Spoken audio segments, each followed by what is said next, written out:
Assalamualaikum warahmatullahi wabarakatuh. Saya Yuli Selamat Rahayu, mahasiswa UIN Sunan Ampel Surabaya, Prodi Pendidikan Bahasa Arab.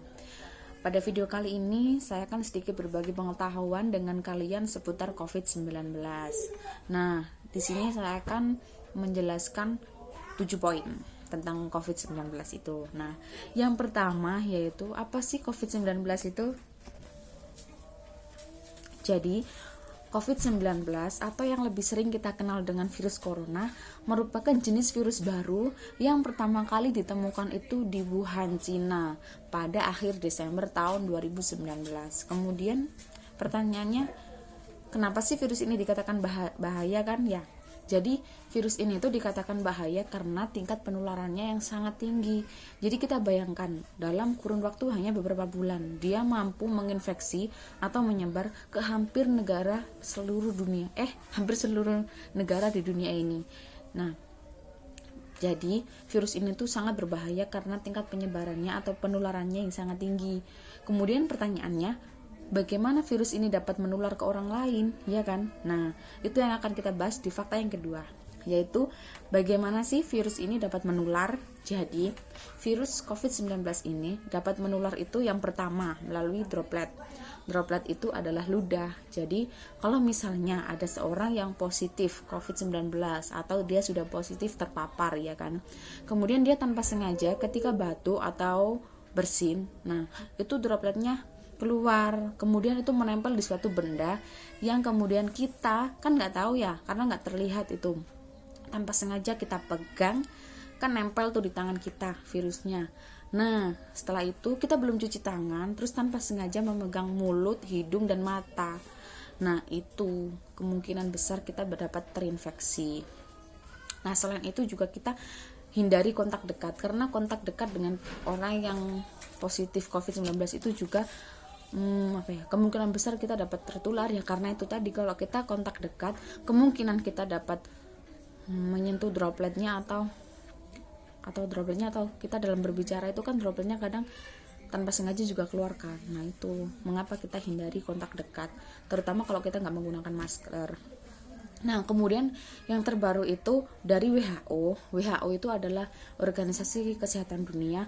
Beberapa hari yang lalu itu merilis informasi baru bahwa ternyata COVID-19 atau corona itu juga bisa menular melalui udara.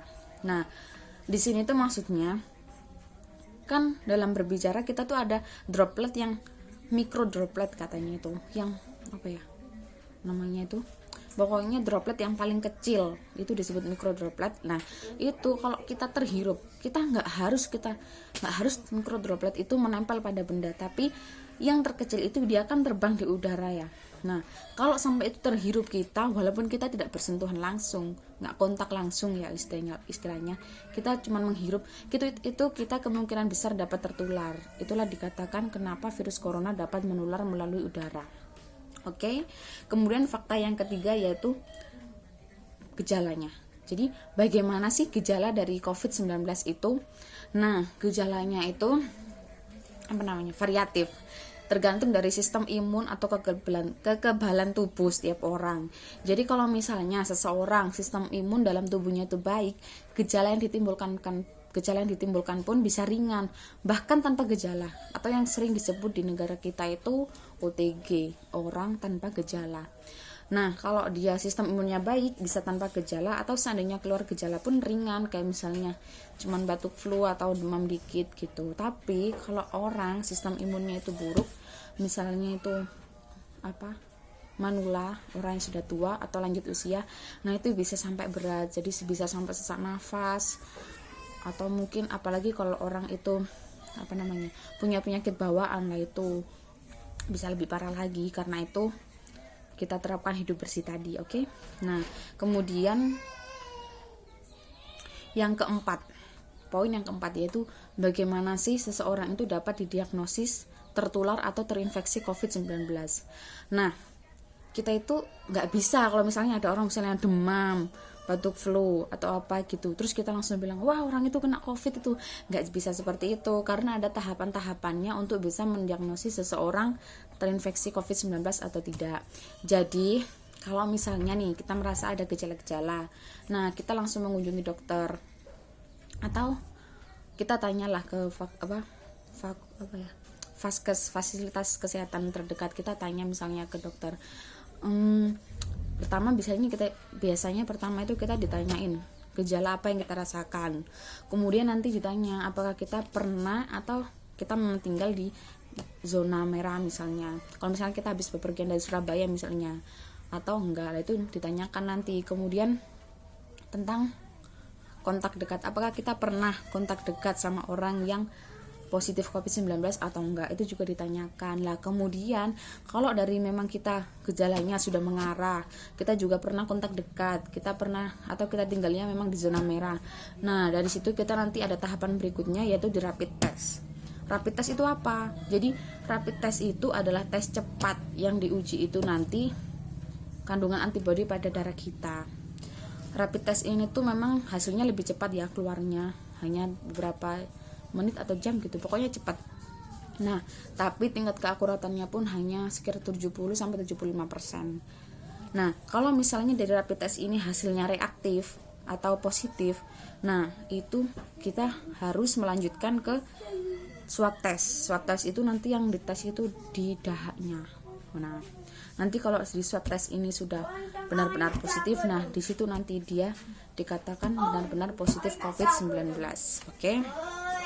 Tapi kalau misalnya hasil rapid testnya itu nanti negatif, belum tentu juga dia itu bersih dari COVID-19, karena memang rapid test ini kan tingkat keakuratannya belum sempurna gitu. Kemudian poin yang kelima adalah pengobatannya.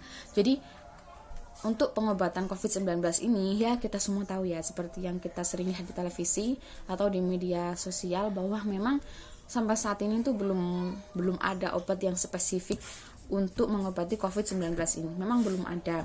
Tapi kabar baiknya untuk vaksin itu di negara kita sendiri itu sebenarnya kan kita juga meneliti vaksin. Nah, negara kita itu ternyata sudah menemukan vaksin yang untuk sementara ini kalau nggak salah dinamakan vaksin merah putih. Tingkat tahapannya itu sudah mencapai 20% kalau nggak salah. Insya Allah itu katanya siap untuk diproduksi secara massal atau siap diuji cobakan itu pertengahan tahun 2021 kayaknya, kalau nggak salah kemarin. Iya kayak gitu. Kemudian kalau di dunia internasional itu peneliti di Amerika itu sudah menemukan vaksin yang sudah diuji cobakan ke 30 orang atau ke 30 relawan, dan hasilnya tuh berhasil. Nah, sekarang tuh sebentar lagi akan diuji cobakan ke 30.000 orang. Jadi kita menunggu hasil yang uji coba berikutnya. Gitu. Nah, selain itu di Indonesia juga untuk pengobatannya ini menerapkan donor plasma darah. Jadi orang yang sudah positif terinfeksi COVID-19 kemudian dia sembuh, nah itu plasma orang yang sudah sembuh tadi dapat mendonorkan plasma darahnya. Kemudian nanti plasma darah itu disalurkan ke penderita atau orang yang masih positif yang belum sembuh. Nanti di situ diuji cobakan kira-kira berhasil apa enggak gitu. Saat ini masih dalam uji coba. Kemudian yang berikutnya adalah tentang cara pencegahan, yaitu yang poin yang ke-6 ya, cara pencegahan. Jadi untuk cara pencegahannya itu yang pertama, kita tuh harus selalu pakai masker. Kalau masker kain ingat ya, masa penggunaannya hanya 4 jam. Setelah itu harus dicuci, oke? Nah, selain kita pakai masker, kita juga harus jaga jarak. Kita harus menghindari kerumunan, itu penting karena warga di negara kita itu ya Allah disuruh menghindari kerumunan itu susah banget. Karena memang kita kan kebiasaannya tuh gotong royong ya. Jadi untuk menghindari kerumunan itu sulit sekali. Tapi kita harus berusaha karena itu memang kuncinya kan, kita tuh nggak boleh berkerumun. Terus kita harus pakai masker, jaga jarak. Selain itu kita harus sering cuci tangan. Dan untuk yang virus yang dapat menular melalui udara itu, cara pencegahannya adalah kita hindari terlalu lama dalam ruangan tertutup. Jadi kalau misalnya kita berada di ruangan yang tertutup, kita berusaha untuk nggak lama-lama gitu loh. Karena kalau di ruangan tertutup udaranya itu kan pertukaran udara dari luar ke dalam itu kan sulit ya kalau ruangan itu tertutup. Jadi kita kalau bisa jangan lama-lama kalau dalam ruangan tertutup. Sama itu tadi, gunakan masker, itu penting banget, walaupun masker kain itu penting banget, oke? Kemudian poin yang ke-7 adalah new normal. kita pasti bertanya-tanya kan, new normal itu apa sih? Apa kita bisa beraktivitas seperti sebelum ada COVID ini gitu kan pertanyaannya. Jadi nggak gitu, kita nggak usah membayangkan kalau wah berarti kita bisa tuh kemana-mana terus main sama teman-teman, kumpul-kumpul atau kita salaman kayak dulu, itu enggak. Jadi new normal itu kan karena selama ini kan kita itu selama semenjak corona itu merajalela di negara kita kan negara kita tuh memberlakukan yang namanya PSBB ya kan. Nah, dalam PSBB itu kan orang untuk bekerja itu sulit. Nah, karena itu sedangkan semua warga atau semua orang tuh butuh kerja untuk menafkahi keluarganya ya kan. Dari situ pemerintah itu mengenalkan yang namanya new normal. Jadi seseorang kalau memang dibutuhkan untuk keluar untuk bekerja itu diperbolehkan, tapi tetap kalau bisa tetap di rumah saja. Kalau bekerja kan memang situasinya berbeda ya, atau kedaruratannya itu berbeda, jadi itu diperbolehkan, tapi kita tetap dianjurkan untuk mematuhi protokol kesehatan gitu, kayak pakai masker, jaga jarak gitu. New normal itu begitu. Tapi untuk setiap daerah itu memulai new normal itu berbeda-beda tergantung tingkat kesiapan dari setiap daerah.